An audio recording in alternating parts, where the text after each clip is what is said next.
their lives, it's going to be tough to do. The Devils have yet to lose this year inside Reunion Arena in 3 tries, but I guarantee... In Manhattan on West 137th Street and Broadway, the suspect jumped headlong into a second cab, and as officers tried to pull him out of the taxi, one of the officers' guns went off, killing the suspect. Meanwhile, a Brooklyn grand jury will now investigate the shooting.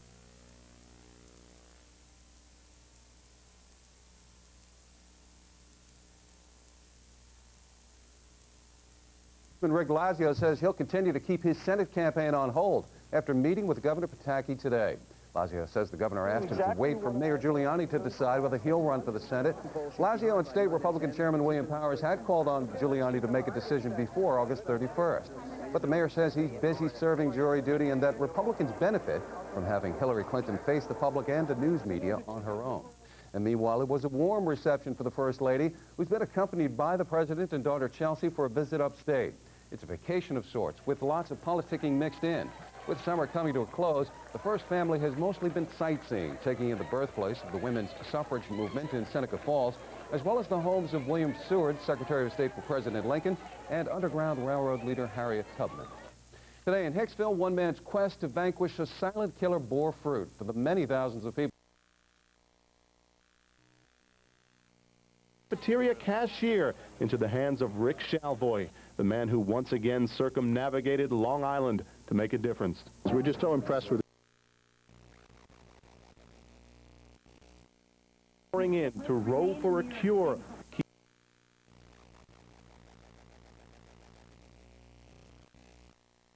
Of politicking mixed in. With summer coming to a close, the First family has mostly been sightseeing, taking in the birthplace of the women's suffrage movement in Seneca Falls, as well as the homes of William Seward, Secretary of State for President Lincoln, and Underground Railroad leader Harriet Tubman. Today in Hicksville, one man's quest to vanquish a silent killer bore fruit for the many thousands of people affected by breast cancer, as the search for a cure got a large helping hand. Today, alongside a makeshift island paradise outside Keyspan Energy's Hicksville headquarters, the donations were still pouring in to row for a cure.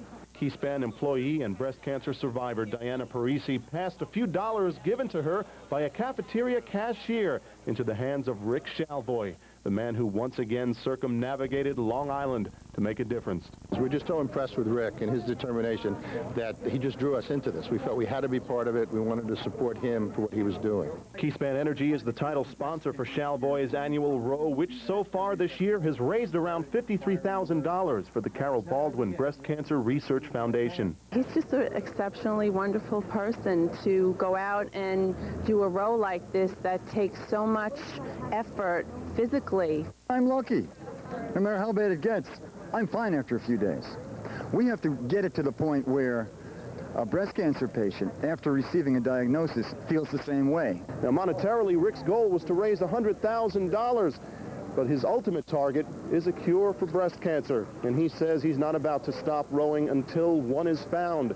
Contributions to Row for a Cure will be accepted through October, which is Breast Cancer Awareness Month. In Hicksville, Pete Palomero, News 55. Now, if you'd like to help Rick's cause through a monetary donation, the number to call is 1-877-ROW-CURE. Tropical storm Dennis